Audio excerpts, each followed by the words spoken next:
오늘 우리에게 주신 하나님의 말씀은 요한계시록 1장 9절부터 2장 6절까지를 저와 여러분이 한 절씩 교독합니다.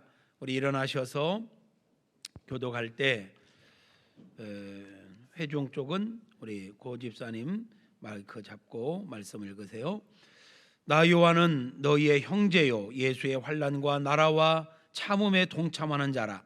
하나님의 말씀과 예수를 증언하였으므로 말미암아 밤모라 하는 섬에 있었더니 주의 날에 내가 성령에 감동되어 내 뒤에서 나는 나팔 소리 같은 큰 음성을 들으니 이르되 내가 보는 것을 두루마리에 써서 에베소, 소모나, 버가모, 두아디라, 사대, 빌라델비아, 라오디게아 등 7 교회에 보내라 하시기로. 몸을 돌이켜 나에게 말한 음성을 알아보려고 돌이킬 때에 7 금 촛대를 보았는데 촛대 사이에 인자 같은 이가 발에 끌리는 옷을 입고 가슴에 금띠를 띠고 그의 머리와 털의 희기가 흰 양털 같고 눈 같으며 그의 눈은 불꽃 같고 그의 발은 풀무불에 단련한 빛난 주석 같고 그의 음성은 많은 물소리와 같으며 그의 오른손에 7 별이 있고 그의 입에서 좌우에 날선 검이 나오고 그 얼굴은 해가 힘있게 비치는 것 같더라. 내가 볼 때에 그의 발 앞에 엎드려져 죽은 자같이 되매 그가 오른손을 내게 얹고 이르시되 두려워 말라 나는 처음이요 마지막이니 곧 살아있는 자라 내가 전에 죽었었노라. 볼지어다 이제 세세토록 살아있어 사망과 음부의 열쇠를 가졌노니 그러므로 내가 본 것과 지금 있는 일과 장차 될 일을 기록하라. 내가 본 것은 내 오른손에 7 별의 비밀과 또 7 금 촛대라. 7 별은 7 교회의 사자요 7 촛대는 7 교회니라. 에베소 교회의 사자에게 편지하라. 오른손에 있는 7 별을 붙잡고 7 금촛대 사이를 거느시는 이가 이르시되 내가 내 행위와 수고와 내 인대를 알고 또 악한 자들을 용납하지 아니한 것과 자칭 사도라 하되 아닌 자들을 시험하여 그의 거짓된 것을 내가 드러낸 것과 또 내가 참고 내 이름을 위하여 견디고 게으르지 아니하는 것을 아노라. 그러나 너를 책망할 것이 있나니 너의 처음 사랑을 버렸느니라. 그러므로 어디서 떨어졌는지를 생각하고 회개하여 처음 행위를 가지라. 만일 그리하지 아니하고 회개하지 아니하면 내가 내게 가서 내 촛대를 그 자리에서 옮기리라. 오직 내게 이것이 있으니 내가 니골라 당의 행위를 미워하는도다. 나도 이것을 미워하노라. 7절 같이요. 귀 있는 자는 성령이 교회들에게 하시는 말씀을 들을지어다. 이기는 그에게는 내가 하나님의 낙원에 있는 생명나무의 열매를 주어 먹게 하리라. 아멘. 앉으십시오. 저는 오늘 예수님은 어떤 분이신가 라는 제목으로 설교를 하려고 합니다. 이 주제는 제가 참 많이 설교하는 주제이지요.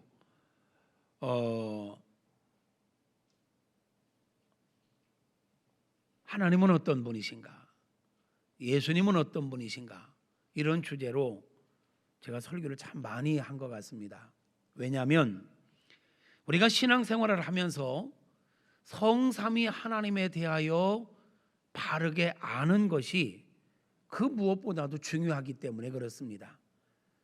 우리는 아는 만큼 믿습니다. 아는 대로 믿습니다. 믿는 대로 역사가 일어납니다. 그래서 먼저 우리는 알아야 합니다. 그래서 호세아 선지자는 여호와를 알자, 힘써 여호와를 알자 그랬습니다. 하나님을 믿는다 하면서도 하나님이 어떤 분이신지, 예수님이 어떤 분이신지, 성령님이 어떤 분이신지 모르면 엉뚱한 신앙생활을 하는 것입니다. 그래서 저는 중간중간에 하나님은 어떤 분이신가, 예수님은 어떤 분이신가에 대하여 자꾸 설교를 하게 됩니다. 지난주에 마태복음 16장 말씀으로 설교를 했는데 우리 주님께서도 물으셨습니다. 너희는 나를 누구라 하느냐? 이 질문은 오늘 또 여전히 우리에게 주어지는 질문입니다. 주님께서 오늘 또 저와 여러분에게 너희는 나를 누구로 생각하느냐?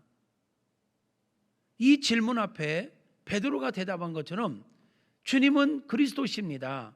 나의 구원자십니다. 메시아입니다. 내 인생의 주인이십니다. 라고 분명하게 고백해야 할 것입니다. 그러나 거기서 끝나면 안 됩니다. 주님은 우리에게 또 물으십니다. 또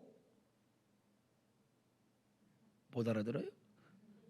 또 주님은 구원자십니다. 그렇게 대답할 때 또 계속 말하라는 거예요. 할렐루야. 또 계속 대답해야 합니다.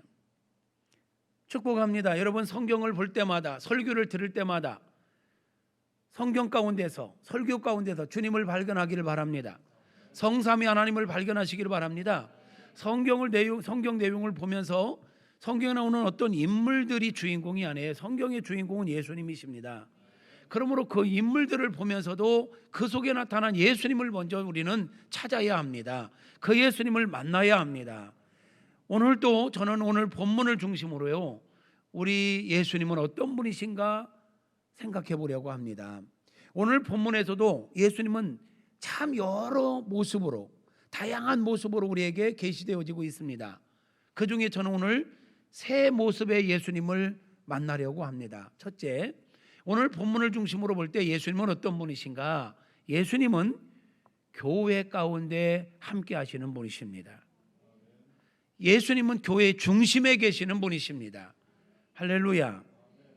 오늘 본문의 말씀 우리가 잘 알지요. 사도 요한이 복음을 전하고 예수님을 따르다가 반모섬이라고 하는 곳에 유배를 가 있습니다. 제가 성지순례를 가서 반모섬에 들어가 봤는데요, 요한이 늘 기도하던 굴이 있더라고요.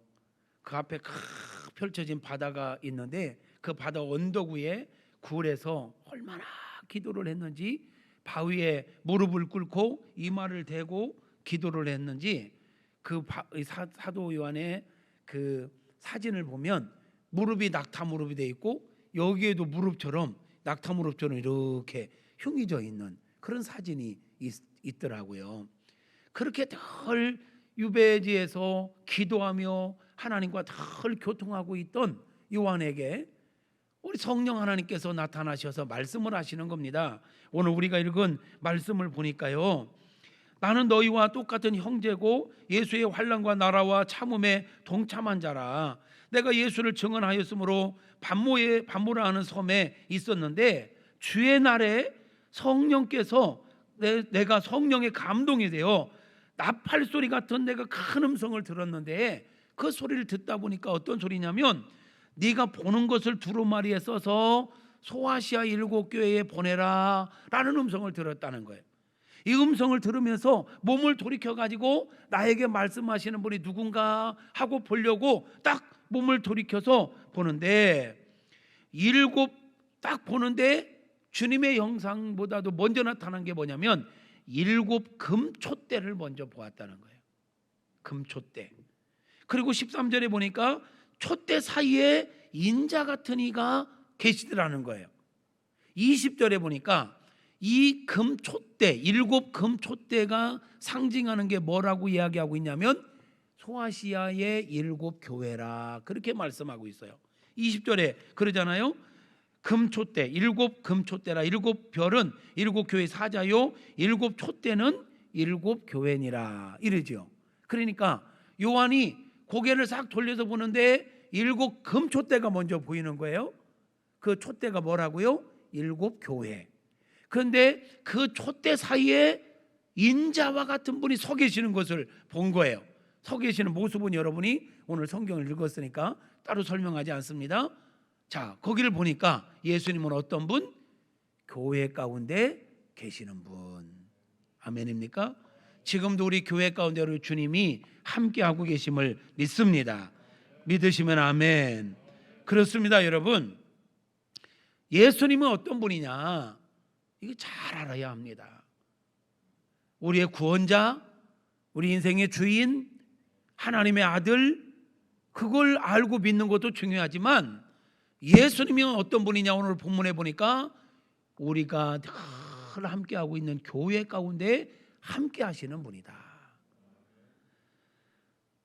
사도행전 20장 28절을 보니까요, 우리 하나님께서 교회를 예수님의 핏값으로 사셨다라고 말씀하고 있습니다.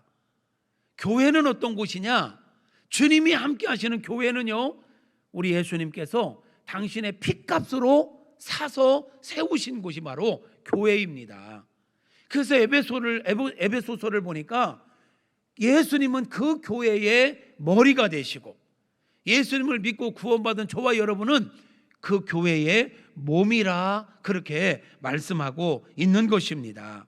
그러니까 우리 예수님은 몸된 교회 가운데 머리로 늘 함께 하시는 분이라는 거예요. 그러므로 여러분, 우리는요, 내 개인 신앙생활을 잘 유지하는 것도 중요하지만 교회 공동체를 귀하게 여기고 교회 공동체를 든든히 세워가는 것 참으로 중요한 것입니다. 교회를 사랑하는 것이 곧 주님을 사랑하는 것입니다. 왜요? 교회를 핏값으로 사셨고 교회의 머리가 되시고, 이 말은 주님이 교회의 주인이 되신다는 거예요. 그러므로 우리가 교회를 사랑하는 것은 곧 주님을 사랑하는 거예요. 교회를 세우기 위해서 헌신하는 것은 곧 주님을 위해서 헌신하는 것이다 라는 것입니다. 믿으시면 아멘. 세상 사람들이 교회에 대해 어떻게 생각하고 교회를 어떻게 대하든지 간에 적어도 예수님을 믿음으로 말미암아 구원받은 우리들은 교회를 생각하는 게 달라야 합니다. 교회를 대하는 태도가 달라야 합니다. 여러분은 교회를 어떻게 생각하고 계십니까?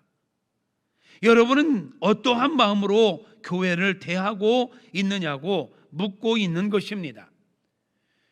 교회는 우리가 그렇게 가볍게 여기고 마음대로 할 수 있는 공동체가 아닙니다. 우리가요, 바른 신앙생활을 하려면 바른 교회관을 가져야 합니다. 이게 아주 중요한 것입니다, 여러분. 오늘날 참으로 안타까운 게 뭐냐면 교회관이 너무 많이 무너져 있다는 거예요. 바른 교회관이 되어 있지 않은 거예요. 교회관이 없는 사람도 있습니다. 나는 예수님은 믿는데 나는 교회는 안 나갈래. 굳이 교회 가서 사람들과 부딪힐 필요가 뭐 있어? 교회 공동체가 완전한 공동체는 아닙니다. 교회의 주인 되신 주님은 완전하시지만 그의 몸으로 구성되어 있는 우리들은 완전하지 못하다 보니까 교회에 오면, 교회에 모이다 보면 말도 많고 탈도 많고 진짜 이해 안 되는 사람도 있을 수 있습니다. 그러다 보니까 나는 예수님이라는 분은 믿지만 나는 굳이 교회는 안 갈래, 교회는 안 모일래, 이러는 사람들이 많습니다. 많아지고 있습니다. 요즘 코로나 이 시대에 사람들이 교회 가는 걸 막 하도 뭐라 보니까 그냥 뭐 그 교회 안 가면 어때? 예수님만 믿으면 되지, 예배만 드리면 되지, 그렇게 생각하면서 교회를 떠나는 사람들도 의외로 많습니다. 여러분, 그런데 분명히 아십시오. 교회는 그렇게 우리가 우습게 여길 공동체가 아닙니다. 그렇게 우습게 여기도 될 것 같으면, 모이지 않아도 될 것 같다면 우리 예수님께서 뭐하러 핏값으로 교회를 세우셨겠습니까? 뭐하러 교회 공동체 가운데 함께 하시겠습니까? 필요하기 때문에 핏값으로 세우셨고, 필요하기 때문에 주님께서 우리 교회 공동체 가운데 함께 하시는 줄로 믿습니다. 우리 주님은, 죽음을 이기고 부활하신 주님은 교회 가운데 함께 하십니다. 하늘과 땅의 권세를 가지고 우리 가운데 함께 하십니다. 마태복음에 보면 두세 사람이 내 이름으로 모인 교회 가운데 내가 함께 있겠다라고 하셨습니다. 모이지 않아도 된다면 주님께서 뭐하러 교회 모임 가운데 함께 하시겠다고 약속하셨겠냐고요. 여러분, 자주 하는 예를 들지만 장작불도요, 활활 타는 장작불도 떼어놓으면요, 처음에는 좀 타는 것 같지만 시간이 지나면 꺼지게 됩니다. 탈 수가 없습니다. 신앙생활도 마찬가지입니다. 여러분, 교회에 모이지 않고 교회 공동체에 소속되지 않고 속하지 않고 그냥 혼자 기도하고 혼자 성경 보고 영상으로 설교 듣고 이렇게 그냥 내 믿음 지킬 수 있는 것 같지만 쉽지 않습니다. 그리고 그건 반쪽짜리입니다. 분명히 말하지만 반쪽짜리입니다. 교회는 모여야만 서로가 보이게 보이지 않게 영향을 주고받으며 함께 건강하게 신앙생활을 할 수 있는 것입니다. 여러분, 우리 자녀들을 학교에 보내잖아요. 솔직히 초등학교 6년 거기에서 배우는 지식만을 놓고 본다면 굳이 6년 학교 안 보내도 됩니다. 요즘 영상 강의가 얼마나 잘 나옵니까? 인터넷에서 영상 강의 들으면요, 지식만 놓고 본다면 최고의 강사들이요, 교사들이요, 강의 너무너무 잘 해놨습니다. 1년만 배우면 6년 배울 거 다 배울 수 있을지 모릅니다. 중학교 3년 굳이 안 다녀도요, 한 6개월만 공부하면 검정고시 패스 충분히 할 수 있게 될 것입니다. 고등학교 3년 마찬가지입니다. 요즘처럼 문제도 많은 학교에 우리 자녀들을요, 지식만을 위해서 가는 게 아니거든요. 1년이면 될 거, 6개월이면 될 거 6년씩 3년씩 왜 학교에 보냅니까? 지식만 갖고 되는 게 아니기 때문에 그렇습니다. 그 학교 생활을 통해서 사회성을 배우는 것입니다. 인간 관계를 배우는 것입니다. 교회도 마찬가지입니다. 설교만 듣는다고 되는 게 아닙니다. 성경만 읽는다고 되는 게 아닙니다. 혼자서 기도만 한다고 되는 게 아닙니다. 함께 모여서 부딪히면서 때로는 상처를 주기도 하고 받기도 하고 남들의 살아가는 모습, 신앙생활하는 모습을 보면서 우리는 건강한 신앙을 갖게 되는 것입니다. 하나님의 온전한 백성으로 훈련을 받아 가는 것입니다. 할렐루야. 그렇기 때문에 교회 생활이 필요한 것입니다. 또 하나, 우리 주님께서 우리에게 주신 사명이 있습니다. 세계 열방을 살리라고 하는, 모든 족속을 제자 삼으라고 하는 미션을 주셨습니다. 근데 이거 우리 혼자는 어렵습니다. 시너지 효과라는 게 있습니다. 혼자 열을 하면 둘이 모이면 20을 하는 게 아니라 시너지 효과로 50을 하고 100을 할 수도 있습니다. 혼자 사명을 감당하는 건 어렵습니다. 그러나 함께 모이면 능히 감당할 수 있게 되는 것입니다. 그러기 까닭에 우리의 건강한 신앙을 위하여 주어진 사명을 온전하게 감당하게 하기 위하여 주님은 핏값으로 교회를 세우셨고 그 교회 가운데 함께 하시는 것입니다. 그러므로 여러분, 우리는 힘들고 어려워도 모여야 하는 것입니다. 교회에 분명히 소속되어야 하는 것입니다. 요즘 교회에 소속되지 않고 그냥 되는 대로 영상 예배 드리고 기분 내키면 아무 교회나 가고 이러겠다고 하는 분들이 늘어나는데요, 신앙의 기초가 없는 분들입니다. 교회관이 무너지면 바른 신앙생활이 안 됩니다. 분명하게 소속되어야 합니다. 내 교회가 있어야 합니다. 여러분, 고아입니까? 영적 고아입니까? 내 집이 없이, 내가 소속된 교회 없이 나를 책임지고 있는 목회자에게 소속되지 않고 신앙생활하는 건 무모한 짓입니다. 옳지 않습니다. 분명하게 교회에 소속되고 말도 많고 탈도 많고 부딪힘도 있지만 교회에 모여야 하는 것입니다. 코로나 시대에 비대면 예배가 지속되고 있지만 이 상황 속에서도 할 수 있는 대로, 조금 무리해도 된다면 할 수 있는 대로 모이셔야 합니다. 물론 부득이함으로 못 모이시는 분들은 너무 부담 갖지 마시고 가정에서 예배 드리십시오. 회복될 때까지. 그러나 할 수 있는 대로 오셔야 합니다. 어쩌다 한 번이라도 오셔야 합니다. 어떻게 이렇게 몇 개월 동안 한 번도 안 오실 수가 있나요? 이 표정은 내 표정이 아니라 주님의 표정이야. 어쩌다 한 번이라도 오셔야지요. 왜요? 목사님이 요즘 뭐 교회 가야 본당에도 못 들어가고 2층 예배실, 식당, 뭐 좋은 열매 기독학교 예배실, 거기 가서 영상으로 예배드리나 집에서 예배드리나 안 똑같습니다. 예배 교회 오겠다고 준비하는 것부터 다릅니다.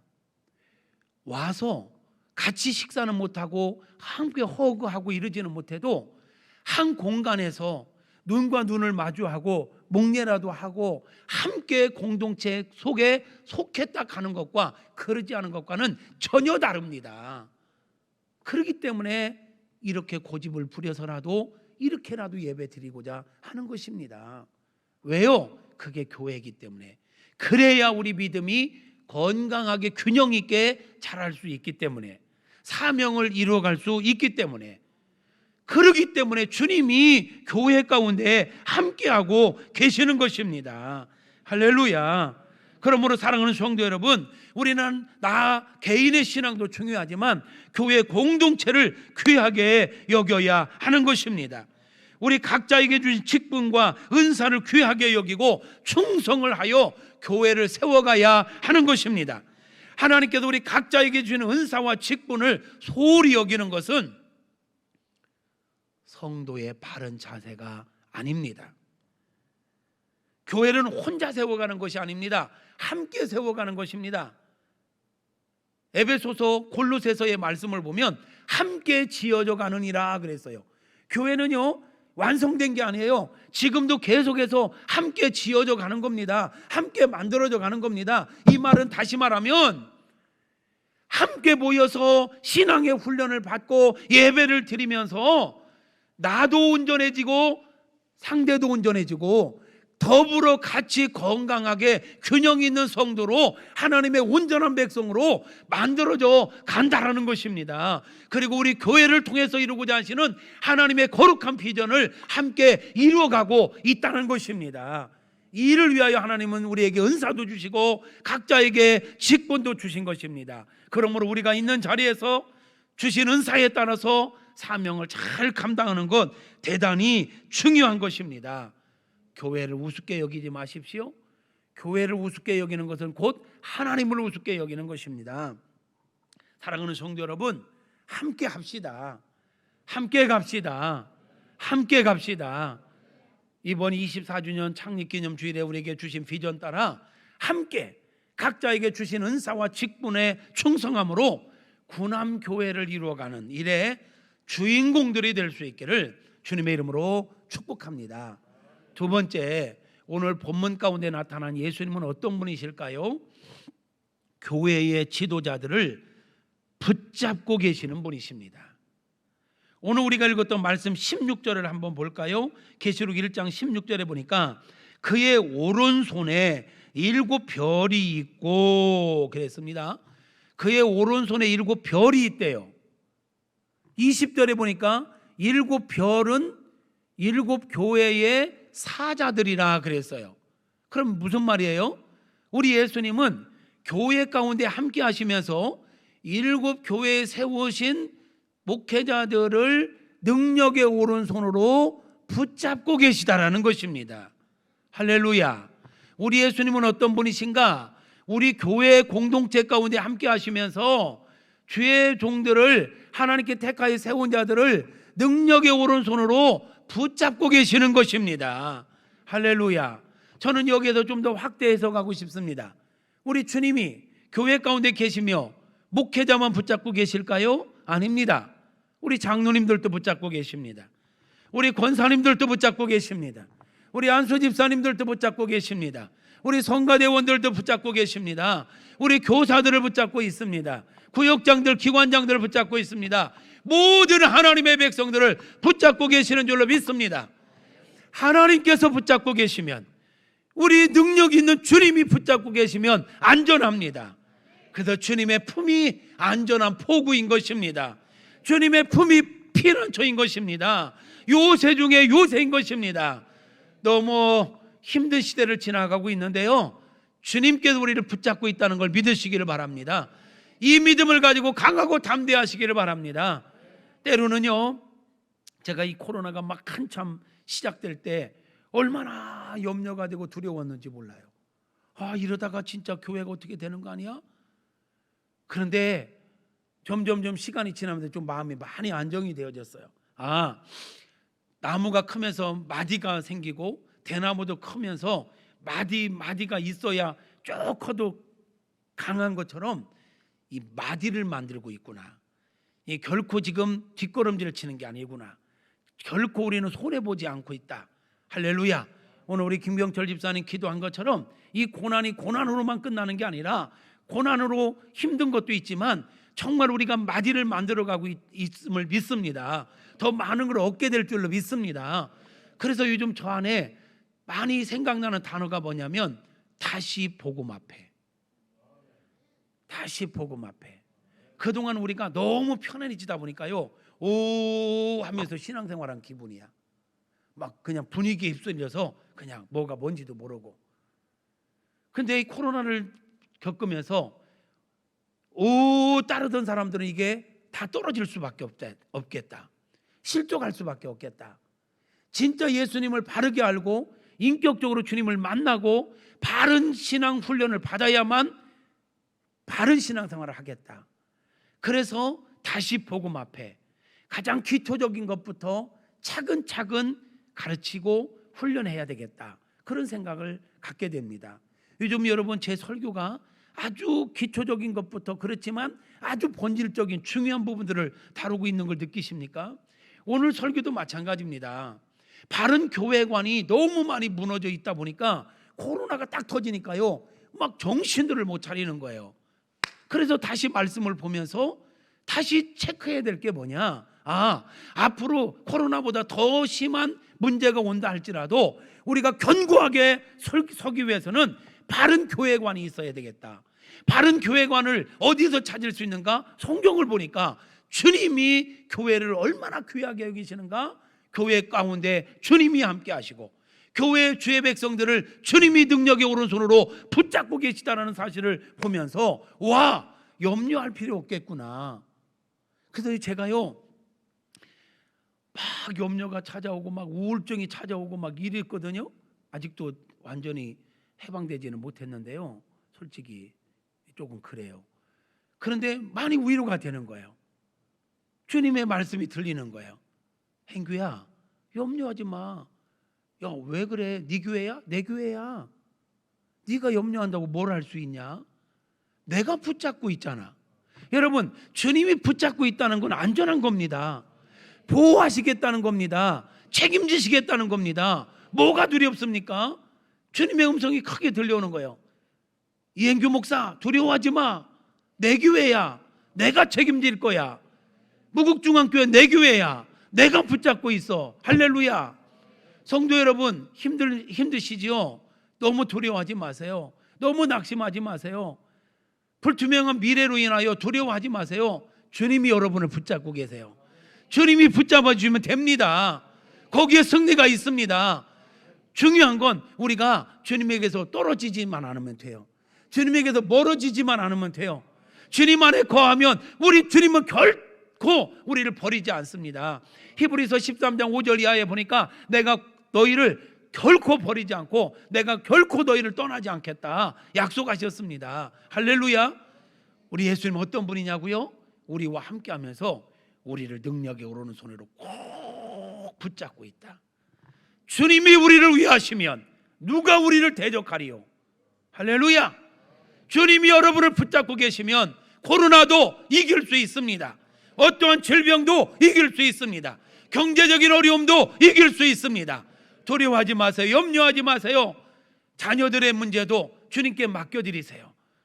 자녀들, 저도 우리 아이들 세놈 내가 막 붙잡고 있으면 염려가 돼요.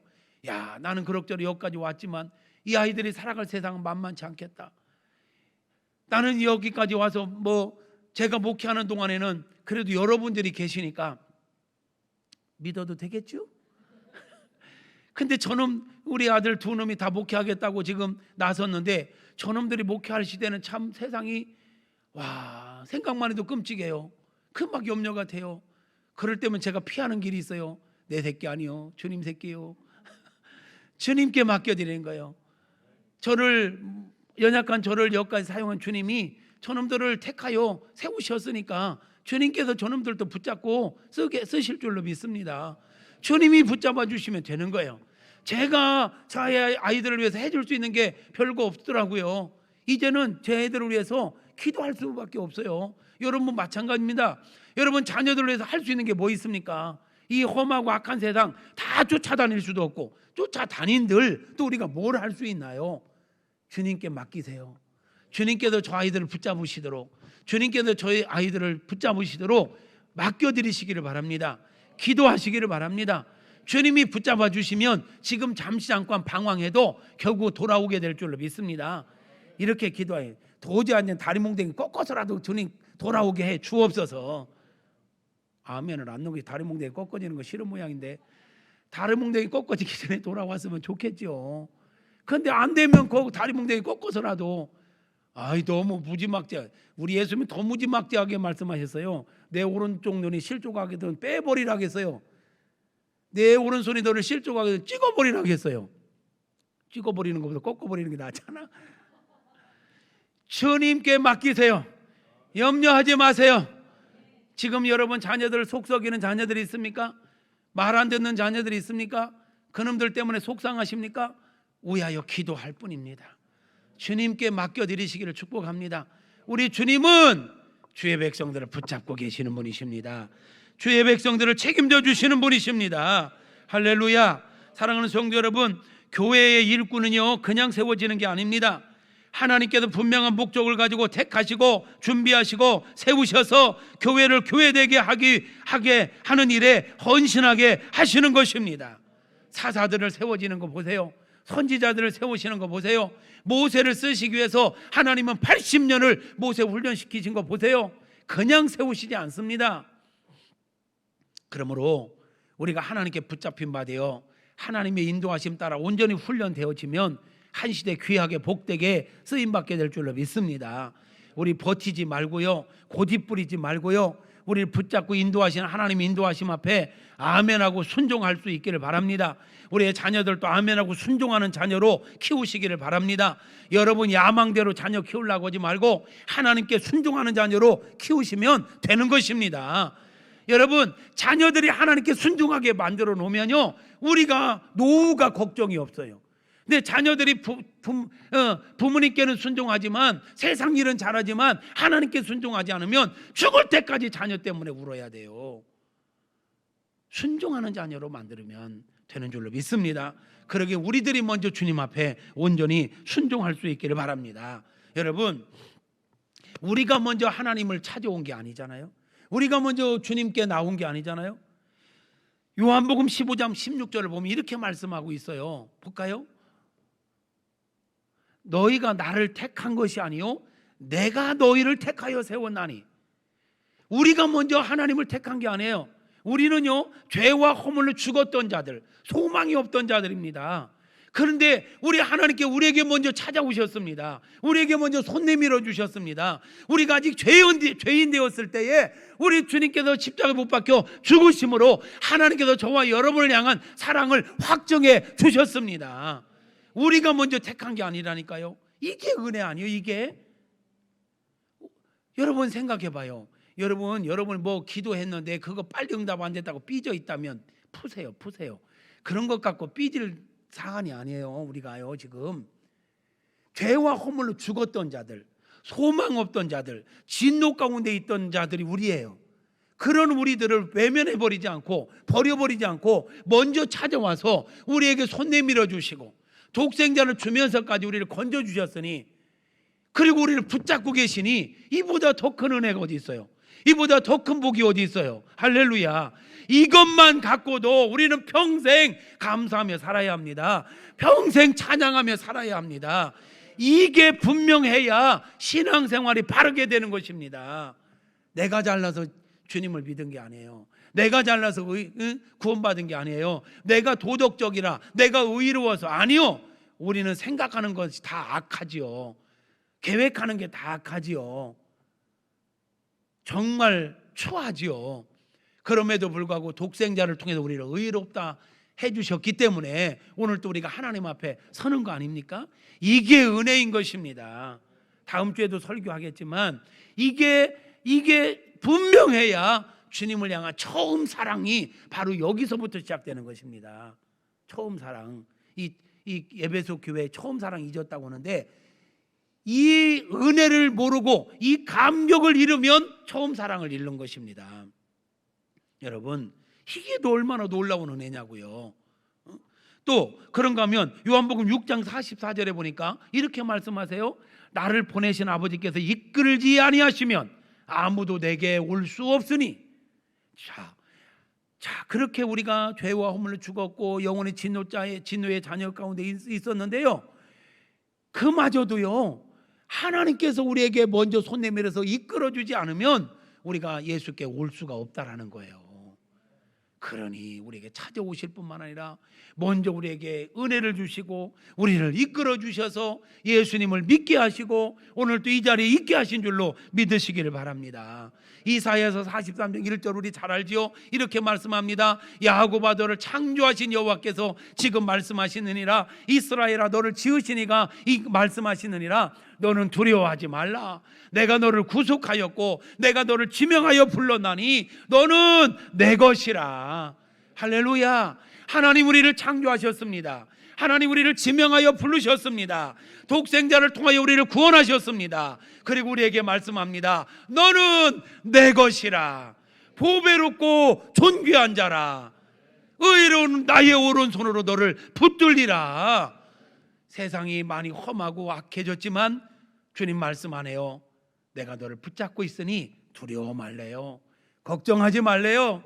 놀라지 말래요. 믿음으로 살아갈 수 있기를 바랍니다. 나를 붙잡고 계신 주님을 믿는 믿음을 가질 때 진정한 평안함이 있는 줄로 믿습니다.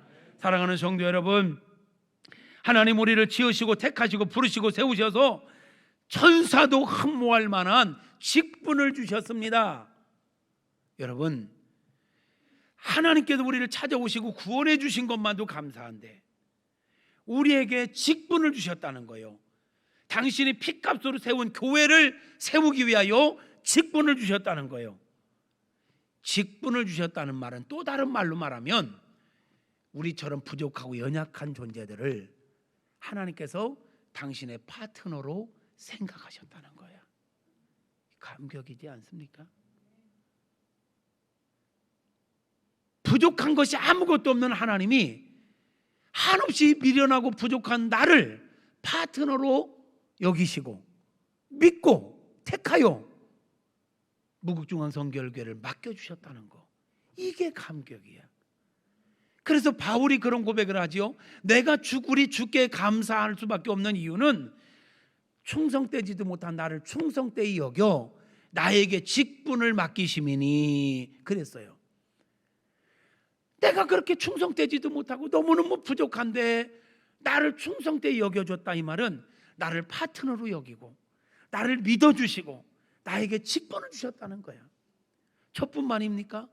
여러분들을 믿으시고 장로로, 권사로, 교사로, 일부 예배 때도 내가 이야기했지만 우리 선생님들이 가르치고 있는 우리 아이들이요, 지금은 철부지고 아무것도 안 보이지만 그 아이들 가운데 스펄전이 있을 수 있어요. 빌리그레함이 있을 수 있어요. 시대의 획을 긋는 각계각층의 리더들이 그들 가운데 나올 수 있단 말이에요. 그 가능성 있는 아이들을 믿고 주님이 교사들에게 맡겨줬어요.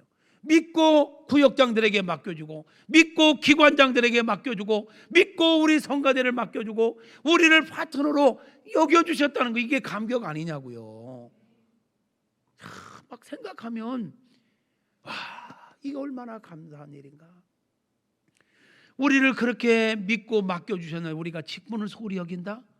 성도의 마땅한 도리가 아니죠. 여러분, 자기 자리 찾아가세요. 직분에 충성하세요. 그렇게 직분을 소홀히 여기시면 안 됩니다.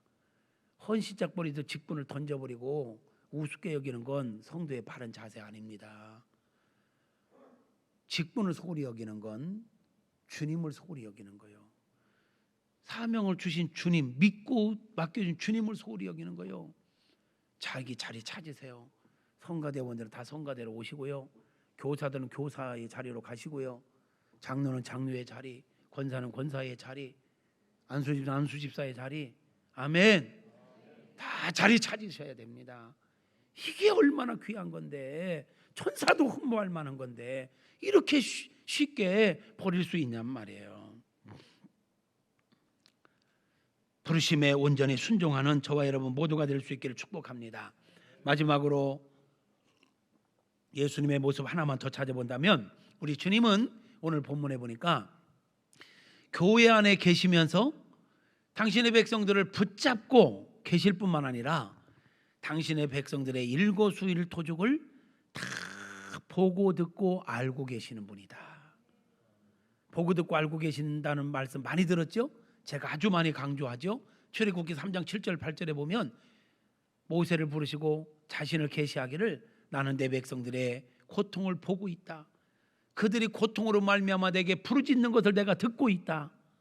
그들이 무엇 때문에 근심하고 있는 내가 그들의 생각과 마음을 알고 있다 하셨었잖아요. 오늘 말씀도 2절부터 쭉 보면 안다라는 표현이 여러 번 나와요. 내가 안다. 내가 너희의 모든 걸 안다. 안다라는 단어의 원어의 의미를 해석해 보면 본다라는 의미와 똑같아요. 주님은 우리의 모든 걸 보고 듣고 알고 계시는 줄로 믿습니다. 이 에베소 교회 성도들에게 편지 보내는 거잖아요. 에베소 교회 성도들이요 2장 3절을 보니까요, 2절을 보니까요, 예수님이 이렇게 말씀하시네요. 내가 에베소 교회 너희들의 행위와 그들의 행위를 안대요. 수고와, 여기는 손발로 막 불이 나게 뛰어다니며 수고하는 그 수고를 말하는 거예요. 너희의 수고를 내가 안다. 또 너희가 인내하고 있다는 거 내가 안다.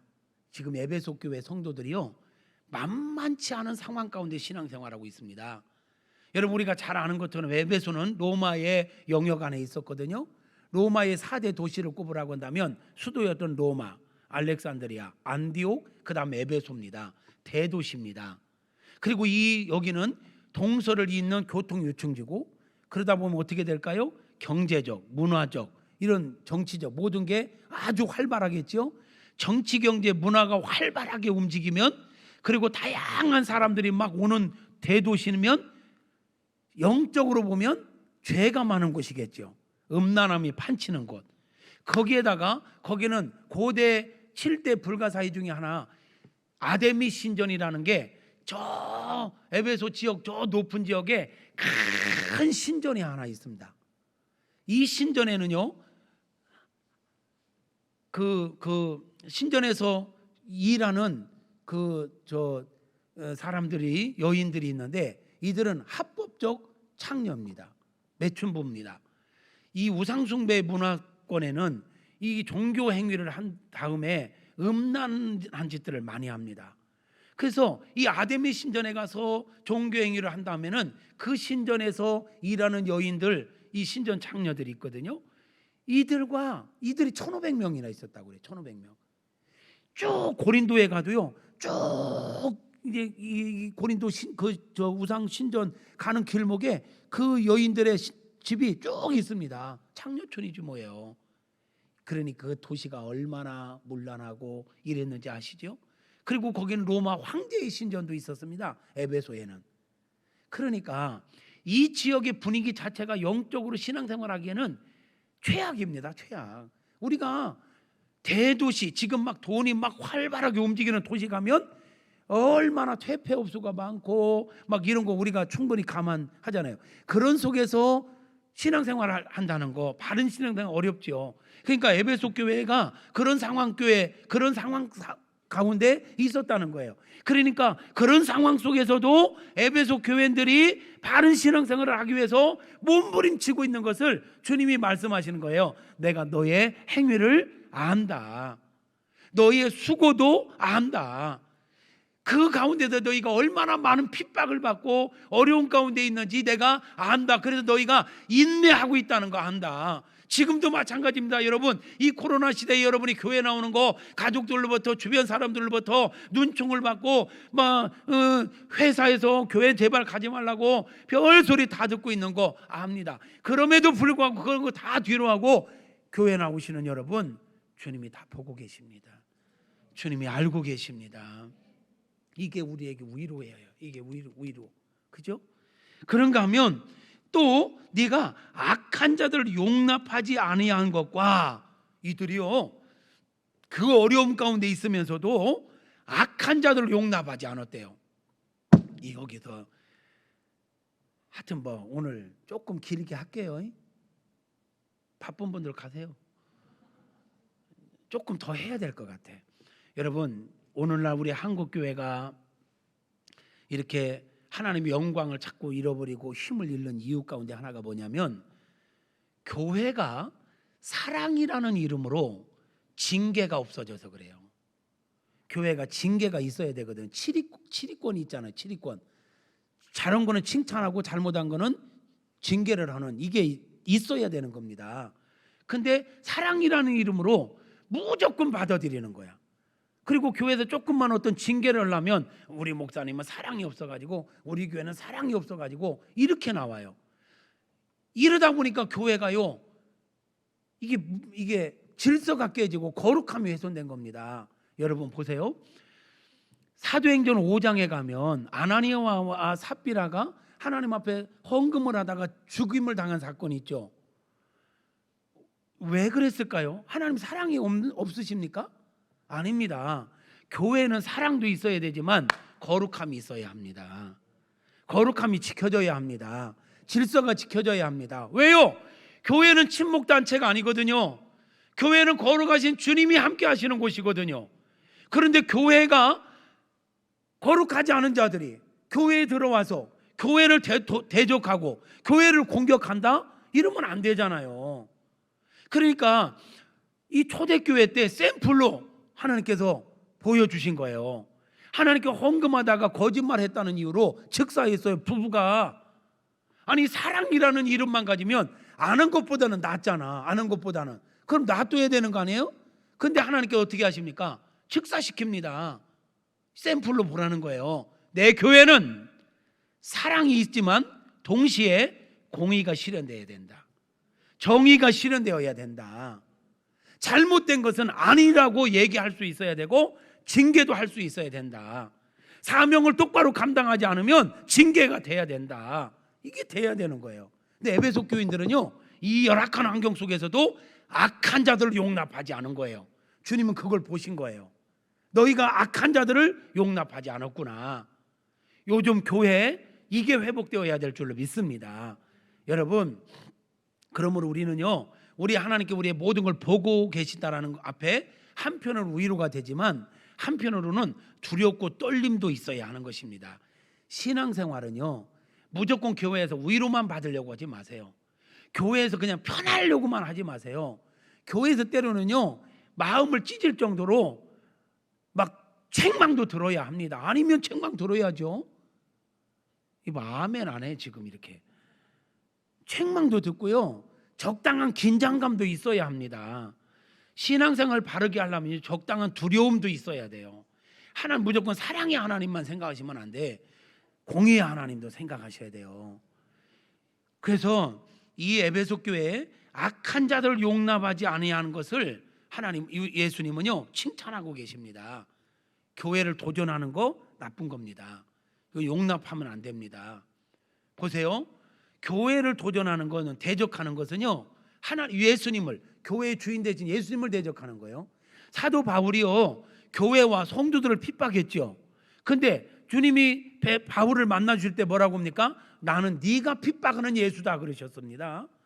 여러분, 교회 바른 신앙생활하기 위해서는 교회관이 바르야 된다고 했죠. 교회가 주님이 계시는 곳이고 주님이 붙잡고 계시는 곳이고 피로 값주고 사신 곳이고 교회의 머리가 되시는, 머리가 예수님이라고 하는 것을 분명히 믿는다면 어떻게 교회를 막대할 수 있어요? 어떻게 교회를 우습게 여길 수 있어요? 어떻게 교회를 대적할 수 있냐고요? 어떻게 교회에 대해서 험담할 수 있냐고요? 주님의 몸된 교회를 어떻게 험담할 수 있냐고요? 주님이 붙잡고 있는 자들을 어떻게 헌당할 수 있냐고요? 주님은 말씀하세요. 나는 네가 핍박하던 예수다. 그러므로 우리는 악한 것을 용납하지 않는 거룩함을 유지하기 위한 몸부림도 있어야 되는 줄로 믿습니다. 교회는 누구나 와야 되는 곳 맞습니다. 그러나 누구나 와야 되지만 누구나 받아들일 수는 없습니다. 결단한 자는 받아들입니다. 회개한 자는 받아들입니다.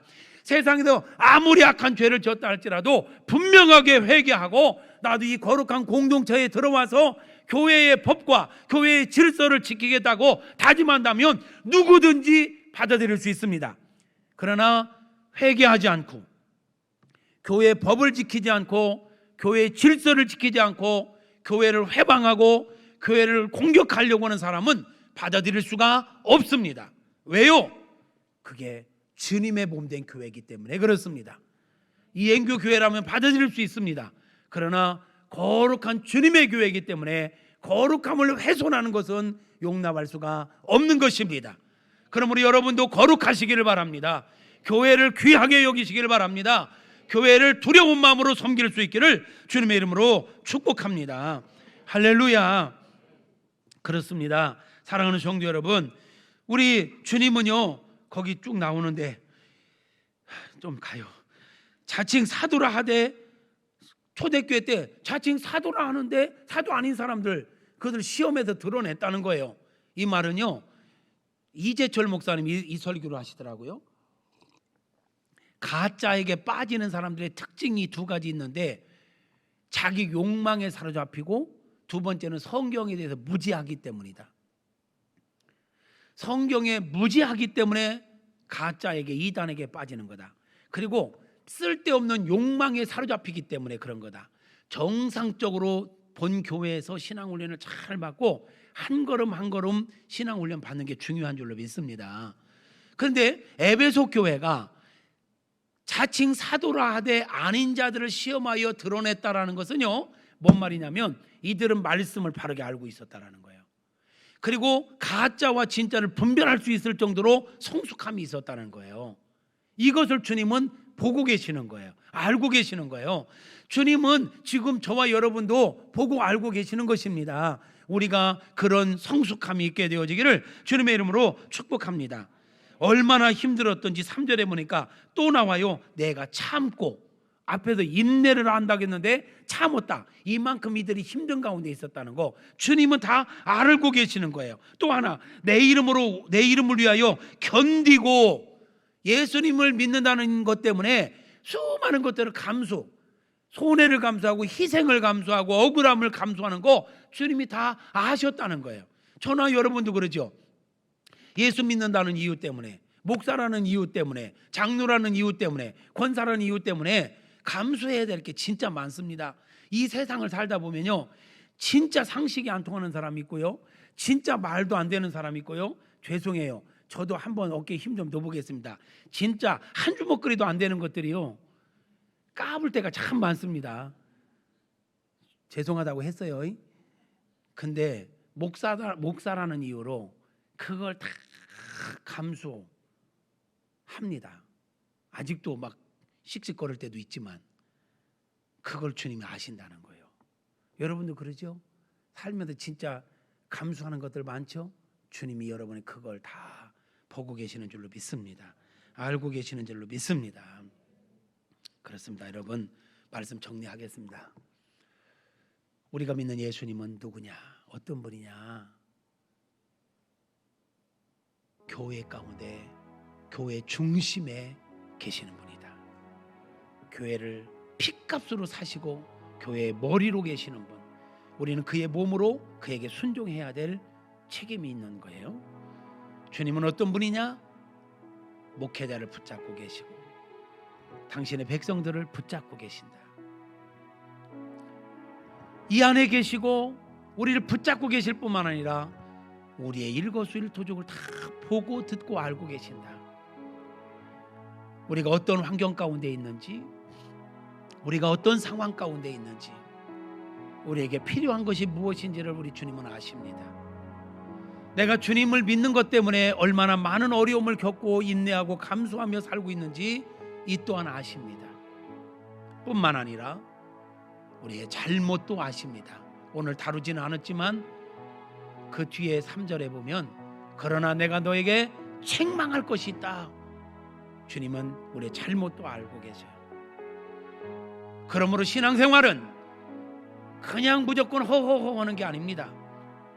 주님을 바르게 알고 바르게 인정하고 위로도 받고 소망도 얻지만 적당한 긴장감을 가지고 두렵고 떨림으로 인생을 경영하며 사는 것, 이게 바른 신앙생활입니다. 저는 저와 여러분 모두가 그냥 무지하게 막 하고 쫓아가는 신앙생활 하지 않기를 원합니다. 주님을 바르게 알게 되어지기를 바랍니다. 두렵고 떨림으로 내 구원을 이루어가고 교회를 세워가는 주님의 온전한 백성들 되어지기를 축복합니다. 그래서 주님 앞에 언젠가 우리가 설 텐데 주님 앞에서 잘했다 칭찬받을 수 있는 우리 모두가 되어지기를 주님의 이름으로 축복합니다.